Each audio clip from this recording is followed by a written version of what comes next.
KP online कक्षा में आपका स्वागत है। बेटा आज करेंगे हम अव्यय। क्या करेंगे? अव्यय। अव्यय का नाम होता है दूसरा अविकारी शब्द।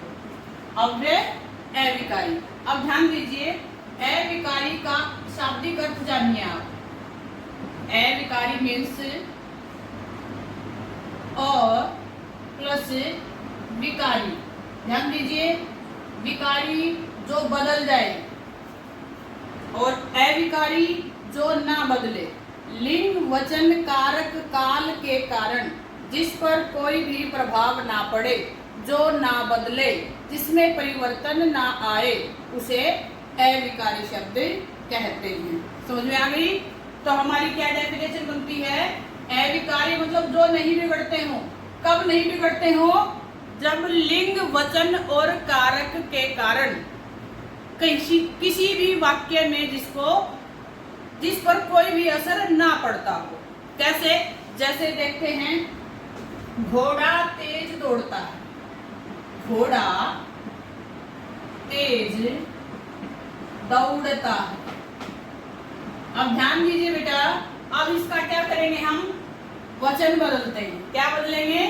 वचन। घोड़ा का बन जाएगा घोड़े तेज दौड़ते हैं।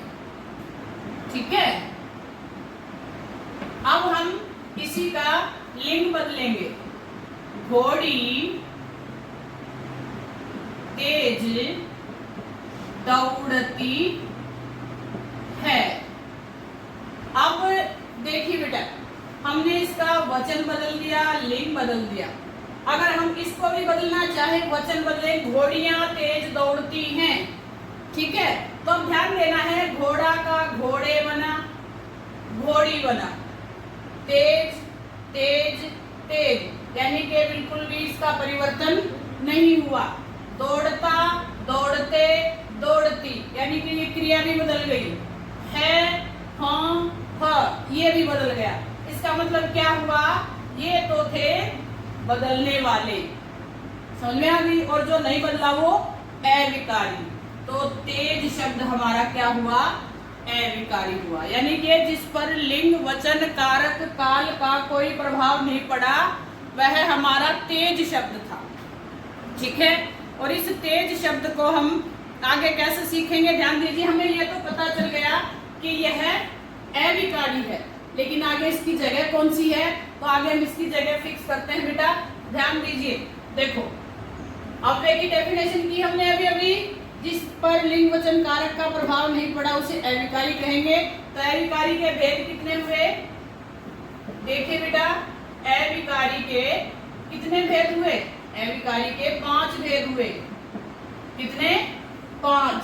कौन कौन से? नंबर 1 क्रिया विशेषण, नंबर 2 संबंध बोधक। ठीक है। नंबर 3 समुच्चय। 2 चय आएंगे, आधा चय और जय, समुच्चय बोधक। ठीक है। नंबर 4 विस्मय सूचक या विस्मय बोधक। ठीक है। बोधक, सूचक और द्योतक एक ही बात है बेटा।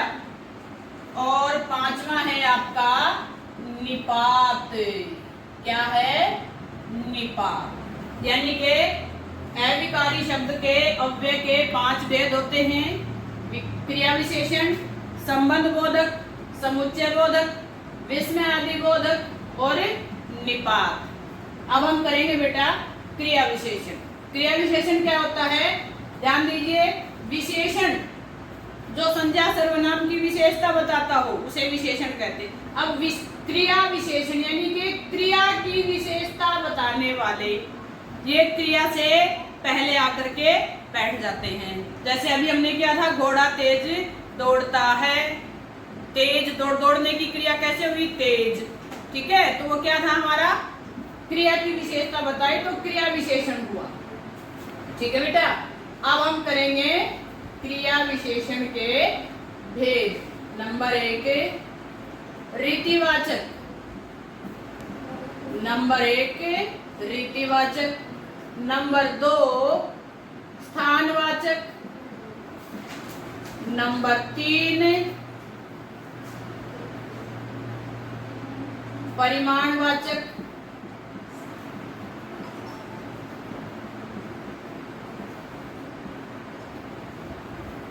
और कालवाचक।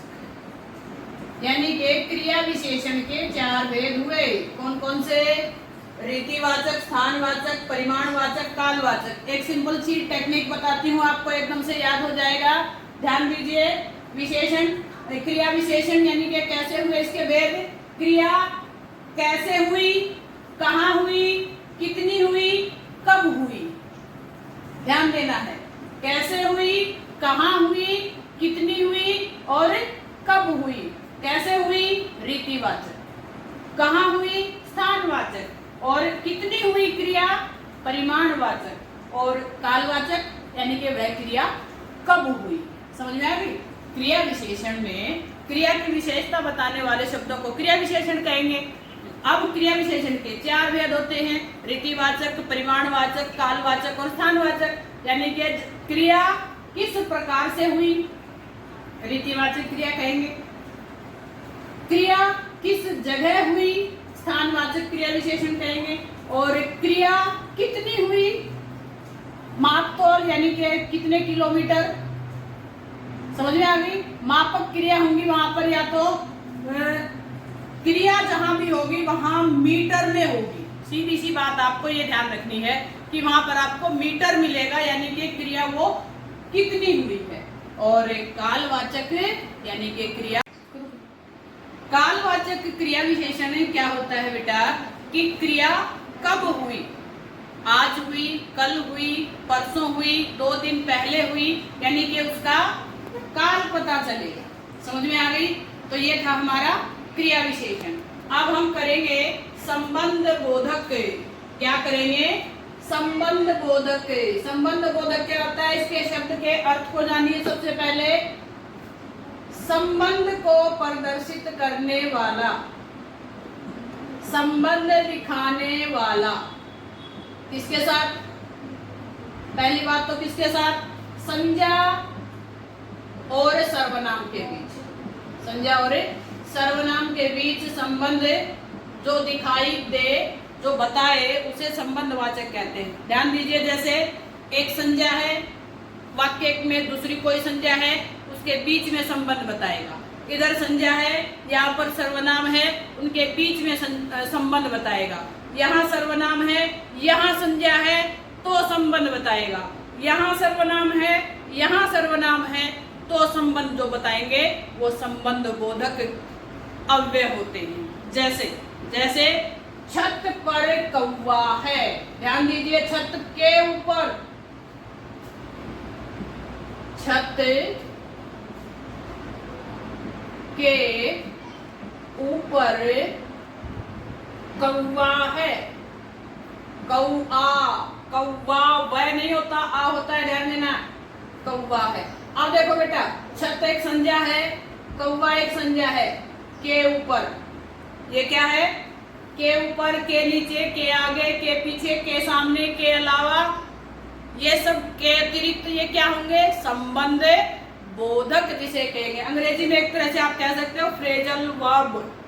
समझ में आ गई? जो ऐसे छोटे छोटे सेंटेंसेस को जोड़ करके एक बनते हैं और जो दूसरों को भी जोड़ने का काम करते हैं। कई जगह संबंध बोधक आपको प्रीपोजिशन लिखा मिलेगा, लेकिन वो गलत होता है बेटा, ध्यान देना है आपको। ठीक है? तो संज्ञा के साथ दूसरी संज्ञा का संबंध किसने बताया? के ऊपर, यानी कि छत के ऊपर एक संज्ञा के साथ दूसरी संज्ञा, के ऊपर, के आगे, के पीछे, ये क्या है? संबंध बोधक अव्यय है। एक क्रिया, एक संज्ञा का दूसरी संज्ञा के साथ संबंध। ठीक है? जैसे एक सेंटेंस और बोलेंगे हम, मेरे घर के सामने पीपल का पेड़ है। घर के सामने पीपल, घर संज्ञा, पीपल संज्ञा, उनके बीच का जो के सामने क्या है? संबंध बोधक अव्यय है। समझ में आ गई? के आगे, के पीछे, के नीचे, के दाएं, के बाएं। अब एक ध्यान और देना है आपको कि अभी अभी तो हमने किया था स्थानवाचक, है ना? अगर मैं लिख दूं ऊपर कौवा छत के ऊपर बैठा है। ध्यान दीजिए, ध्यान दीजिए, यहाँ कौवा छत के ऊपर बैठा है। ठीक है, अब बैठने का यानी कि वो कहाँ है, क्रिया कहाँ हो रही है, छत के ऊपर, तो यहाँ है क्रिया विशेषण। क्यों? क्योंकि यहाँ दोनों संज्ञाओं के साथ कोई संबंध नहीं दिखा रहा। समझ में आ गई? संज्ञाओं के बीच में आकर के बैठेगा, सर्वनाम के बीच में बैठेगा, या एक संज्ञा एक सर्वनाम के बीच में बैठेगा तो संबंध बोधक होगा। ध्यान रखना है, वही शब्द है के ऊपर। ठीक है, लेकिन उसका स्थान अलग होते ही उसका भेद बदल जाएगा। आगे समझ में? ठीक है, आगे चलते हैं। संबंध बोधक से आगे है हमारा समुच्चय बोधक। अरे भाई, इंग्लिश में आप पढ़ते हो लिंकर्स और कंजक्शन पढ़ते हो ना? क्या क्या? और, तथा, लेकिन, किंतु, परंतु, क्या है ये? क्या है? समुच्चय बोधक। समुच्चय बोधक यानी के दो या दो से अधिक वाक्यों को जोड़ने वाले शब्द समुच्चय बोधक शब्द कहलाते हैं। यानी के दो या दो से अधिक वाक्यों को जोड़ने वाले शब्द समुच्चय बोधक होते हैं। कैसे होते हैं? देखिए, या तो ये विभाजक होते हैं या ये संयोजक होते हैं। विभाजक और संयोजक क्या होते हैं बेटा? या तो वाक्यों को दो वाक्य ऐसे जुड़ेंगे जिनका, जैसे मोहन सुंदर है परंतु सोहन सुंदर नहीं है, यानी कि विभाजक एक दूसरे वाक्य का थोड़ा सा डिफरेंस अर्थ देते हैं। जैसे श्याम होशियार है परंतु राम होशियार नहीं है, बुद्धिमान नहीं है, मूर्ख है, यानी कि उसका दूसरे वाक्य में विपरीत अर्थ देते हैं। विभाजक और संयोजक क्या होते हैं? जो जोड़ते हैं। समझ में आ गई? संयोजक क्या होते हैं? और, तथा, ठीक है, या, अथवा, इनसे क्या जोड़ते हो। फिर है आपका विस्मय बोधक शब्द होते हैं। चौथा भेद क्या है? विस्मय बोधक शब्द। विस्मय बोधक शब्द क्या होते हैं बेटा? ध्यान दीजिए, विस्मय बोधक यानी कि विस्मय अर्थात आश्चर्य, अर्थात हर्ष, शोक, यानी कि मन में उठने वाले हर प्रकार के भाव उस वाक्य में हो, और ऐसे शब्द जिन पर लिंग वचन कारक का कोई प्रभाव ना पड़े। जैसे बाप रे बाप, कितना बड़ा सांप।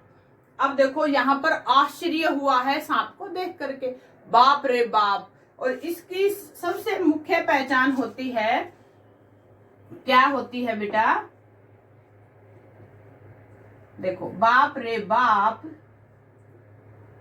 ये देखो कितना बड़ा सांप, कितना बड़ा सांप। अब ये देखिए,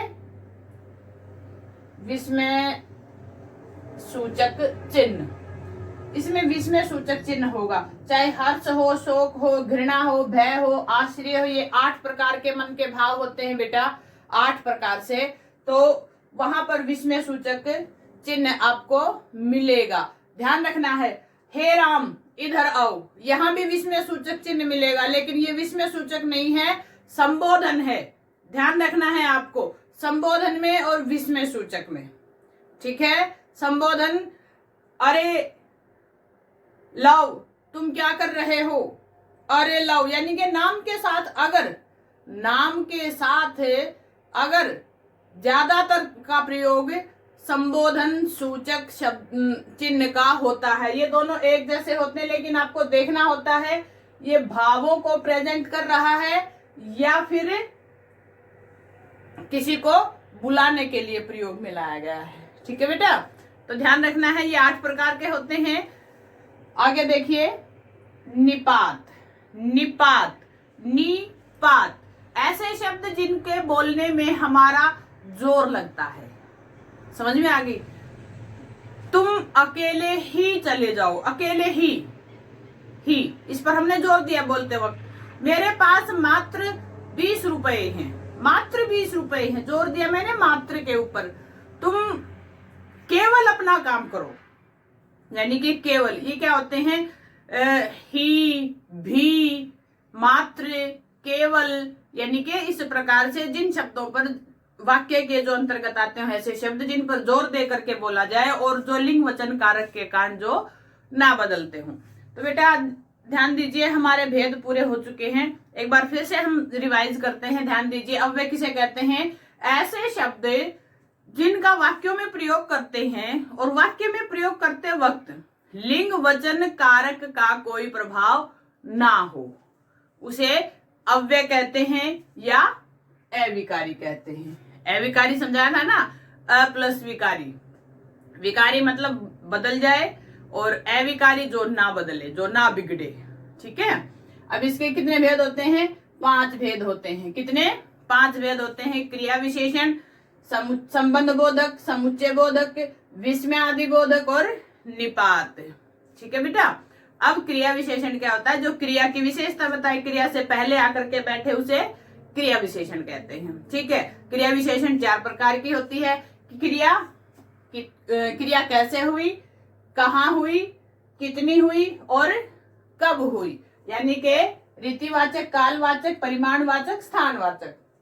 ठीक है, फिर है आपका संबंध बोधक। संबंध बोधक क्या होता है? जो एक संज्ञा का दूसरी संज्ञा के साथ संबंध बताए, एक सर्वनाम का दूसरे सर्वनाम के साथ संबंध बताए, या एक सर्वनाम दूसरी संज्ञा के साथ संबंध बताए, यानी कि यहाँ पर संज्ञा और सर्वनाम का परस्पर संबंध होता है। ठीक है बेटा, बताया था ना, घर के सामने विद्यालय है, पेड़ के ऊपर कौवा बैठा है। ठीक है, फिर है आपका समुच्चय बोधक। समुच्चय बोधक क्या होते हैं? ऐसे 2 या 2 से अधिक शब्दों को जोड़ने वाले शब्द जो या तो विभाजक अर्थ देते हैं या फिर संयोजक, या तो जोड़ने वाले होते हैं या उनका अर्थ जोड़ने वाले तो होते ही हैं लेकिन उनके अर्थ में थोड़ी सी विभाजकता आ जाती है। फिर है विस्मयादि बोधक। विस्मयादि बोधक क्या होता है कि विस्मय आदि बोधक में 8 प्रकार के आपके भाव आते हैं। जो मन के अंदर जो भी भाव उत्पन्न होते हैं वो 8 तरह के होते हैं। उन भावों को प्रस्तुत करने के लिए जो शब्द प्रयोग में छी, कितनी गंदगी है। अब ये देखो, मन में घृणा उठी, घृणा का भाव हुआ हमने किसी गंदगी को देख करके, तो छी, कितनी बड़ी गंदगी है, कितनी ज्यादा गंदगी है। तो ये क्या हुआ आपका? तो ध्यान दीजिए, ये विस्मय सूचक हुआ, विस्मयादि बोधक। फिर है निपात, यानी कि जिन शब्दों पर हम ज्यादा जोर देते हैं, वाक्य के अंतर्गत जो शब्द आ रहे हैं, जो पद आ रहे हैं, उन पदों पर हम ज्यादा जोर दे करके बोले, उन्हें निपात कहते हैं। तो बेटा उम्मीद करती हूँ आपको अव्यय का टॉपिक अच्छे से समझ में आया होगा। ध्यान से अपनी रिवीजन करते रहिए और अगर कोई परेशानी है तो हमें कांटेक्ट कीजिए। तो हर आपकी परेशानी को दूर करने के लिए हम आपके साथ हैं। तो ध्यान रखना है बेटा, आपको जब भी मौका मिलता है, यानी कि जो आपको रिवीजन के लिए जो दिया जाता है, वो रिवीजन किस प्रकार से करनी है, सामने जब आप वीडियो देखते हो तो अपनी बुक को सामने रख करके पढ़िए। आप ऐसे ही आपको नहीं पढ़ना है कि आपने सिर्फ वीडियो देख ली और आपको समझ में आ गया, नहीं। जब तक आप बुक सामने नहीं रखोगे आपको समझ में नहीं आएगा। वीडियो देखने के बाद उस लेसन को रीड कीजिए थोरोली, उसकी एक्सरसाइज कीजिए। अगर कोई दिक्कत है तो हमसे बात कीजिए। उम्मीद करती हूँ आपको अच्छे से समझ में आया होगा और ये इन सब बातों को आप ध्यान में रखोगे। ठीक है।